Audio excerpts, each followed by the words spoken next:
सास का घूंघट। ये है देविका। देविका पढ़ी लिखी और मॉडर्न लड़की है, लेकिन उसकी शादी ऐसे परिवार में हुई है जो गांव में रहता है। भले ही ये 21वीं सदी है, लेकिन देविका की ससुराल वालों की सोच वो तो 18वीं सदी से आगे बढ़ी ही नहीं। आइए जानते हैं क्या होगा जब शहर की पढ़ी लिखी और मॉडर्न लड़की फंस जाएगी संकीर्ण मानसिकता वाले माहौल में। सागर, ये तुम्हारे गांव में सबने इतने लंबे लंबे घूंघट क्यों कर रखे हैं? और ये सब मुझे इतना घूर घूर कर क्यों देख रहे हैं? अरे यार, तुम भी घूंघट कर लो ना, इसीलिए तो देख रहे हैं सब तुम्हें। कम ऑन सागर, मैं घूंघट नहीं कर सकती। तुम्हें पता है ना मैं कौन हूँ। लेकिन देविका, मेरे पिताजी, चाचा जी, बड़े भैया और जीजा जी ने तुम्हें बिना घूंघट के देख लिया ना तो बहुत गुस्सा होंगे और न जाने कौन कौन से फरमान सुनाएंगे। घर चलो, देखा जाएगा जो होगा।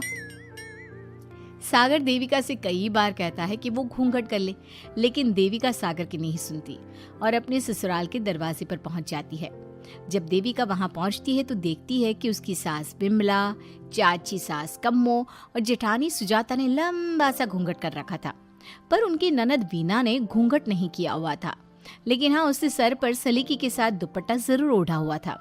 सागर अपनी पत्नी को सबसे मिलवा रहा होता है, तभी सागर के पिता जोगिंदर बोलते हैं, सागर, तूने बहू को इस घर के तौर तरीके नहीं समझा।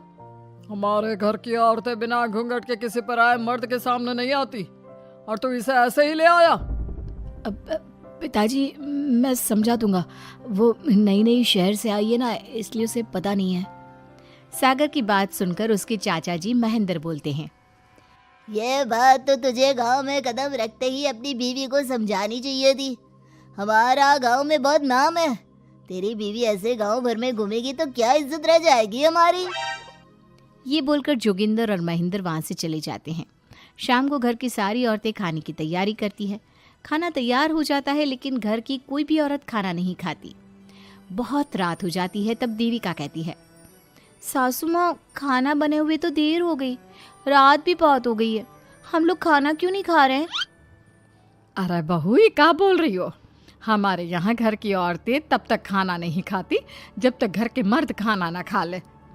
लेकिन इतनी देर हो गई, आप सबको भूख नहीं लग रही क्या? तभी देविका की जेठानी सुजाता कहती है, लग तो रही है, लेकिन यहाँ की यही रीत है, ये निभानी तो पड़ेगी ना।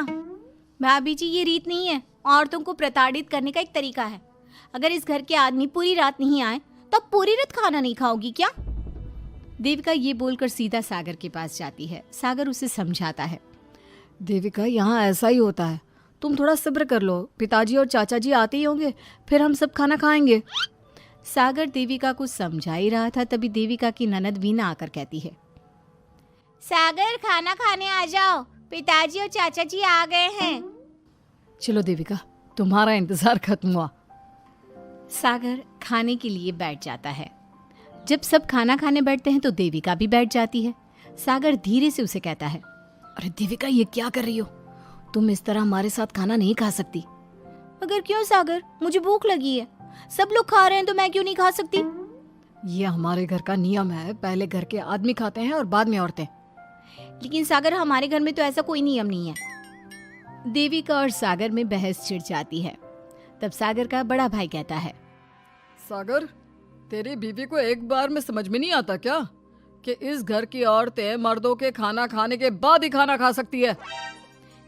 भैया, मैं देविका को यही समझा रहा था। मुझे तो लग रहा है कि इसके दिमाग में कोई बात ही नहीं बैठती एक बार में।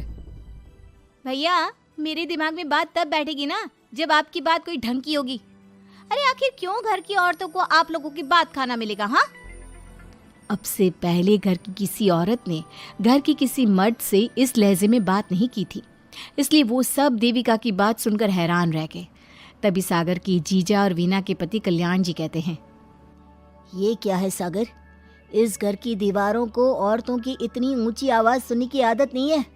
अपनी बीवी को बोल जरा होश से काम ले और चुपचाप चली जाए। क्यों चली जाऊं मैं चुपचाप? इस घर की औरतें आपकी हर बात बर्दाश्त कर लेंगी, लेकिन मैं शहर की पढ़ी लिखी लड़की हूँ। आपके कोई भी फालतू के रीति रिवाज मैं नहीं बर्दाश्त करने वाली। इस तरह देविका ने सारे घर की औरतों के लिए मिसाल पैदा कर दी। जोगिंदर के घर में पहली बार किसी महिला ने विरोध का स्वर उठाया है, ये बात घर के किसी मर्द को बर्दाश्त नहीं हो रही है। तभी जोगिंदर कहता है, महेंद्र, मोहन, इस बेशर्म लड़की को कमरे में बंद कर दो और आज इसे कोई खाना नहीं देगा।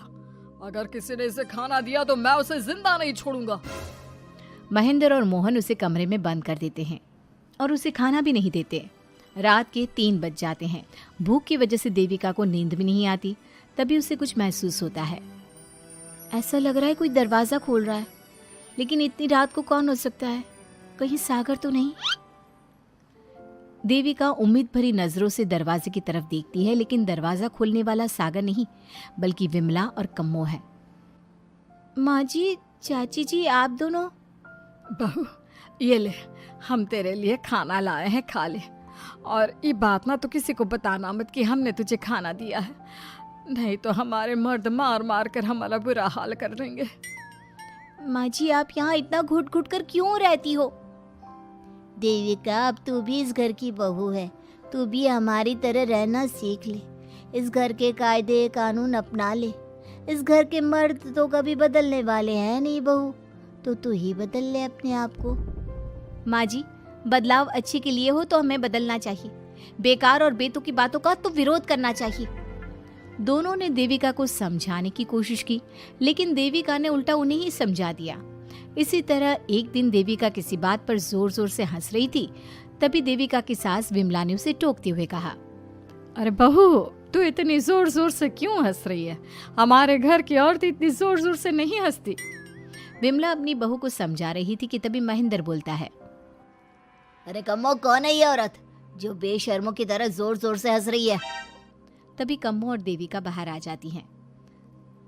जी वो मैं हंस रही थी चाचा जी, अब आप लोग हंसने पर भी पाबंदी लगाओगे क्या?